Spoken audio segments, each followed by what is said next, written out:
सकाळ सकाळी फ्रेश होऊन आपण सेंटबिन मारून घेतला, कारण आपल्याला बाहेर जायचं होतं. त्याच्यानंतर घरच्या बाहेर आलो शायनिंग मारायला घरच्यांसमोर. पण घरच्यांनी काय आपल्याकडे पाहिलंच नाही, कारण त्यांचं कुरडया बनवायचं काम चालू होतं. हे पहा, अशा प्रकारे कुरडया बनवायचं काम चालू होतं मम्मीचं.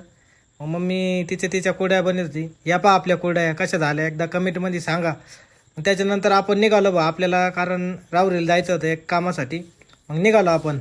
थोडं पुढं आलो तर या मेंढ्यांनी आपला रस्ता अडवून धरला. मग या आजीने आपल्याला नाही का पटकन रस्ता काढून दिला. आपल्याला उन्हात आणाच लवकर जायचं होतं. म्हणलं चला आता आपल्याला पटकन जायचं आहे नाही का. मग त्याच्यानंतर थोडं पुढं आलो. एक पोरगं होतं, ते नुसतं मागं पाहत होतं नाही का. त्याला शाळेत जायचं होतं, उन्हात आणाच त्याला गाडी भेटत नव्हती. मग काय आपण घेतलं त्याला गाडीवर टाकून. ते हसायला लागलं बा. मग आपण दिलं त्याला शाळेपाशी सोडून.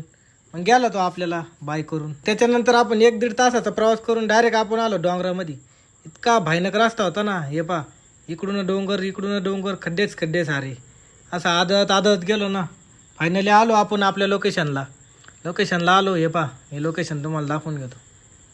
हे पा, मोठं गोडाऊन आहे, आपल्याला इथं काम आहे. त्याच्यानंतर आपण डायरेक्ट ऑफिसपाशी गेलो. पण साहेबांचं जेवण चालू असल्यामुळं साहेबांनी आपल्याला या सोफ्यावर बसायला आलो. सोफा एकदम असा काय सांगू तुम्हाला, एकदम कापसावानी एकदम गुड्या मारित होतो मी त्याच्यावर डायरेक्ट नाही का. म्हणलं काय भयानक सोफा आहे.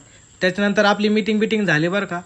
मग म्हणलं आता नाही आपल्याला निघायचं आहे घरी पटकन. चला म्हणलं आता निघू.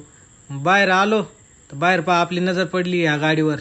ही गाडी आपण नाही का फक्त पिक्चरमध्ये पाहिलेली, पण आज फर्स्ट टाईम आपण लाईव्ह बघतोय नाही का. हिची चावी तर नव्हती. चावी जर असते ना मी चक्कर मारला असता डायरेक्ट नाही का. पण म्हणलं जाऊ द्या, चक्कर नाही तर आपण नुसतं त्याच्यावर बसून तरी घेऊ बा. बसून तरी आनंद घेऊ त्याच्यावर.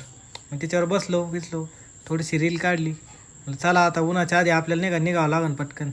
मग काढली गाडी. मग निघलो घराकडं. पुढं आलो आपल्याला हे असं पाणी दिसलं नाही का. म्हणलं चालेल तर फ्रेश बीश होऊन घेऊ. मग आपला जो रुमाल आहे ना तो वल्ला करून डॉक्टर घेतला, कारण ऊनच इतकं लागत होतं ना काय सांगू तुम्हाला. मग आपण तो रुमाल टाकल्यामुळं इतकं गार वाटायला लागलं ना काय सांगू तुम्हाला. म्हणजे ऊनच डायरेक्ट आपलं 100% गायब झालं. त्याच्यानंतर नाही का जिममध्ये आलो. आपला आज लेग्स वर्कआउट होता नाही का.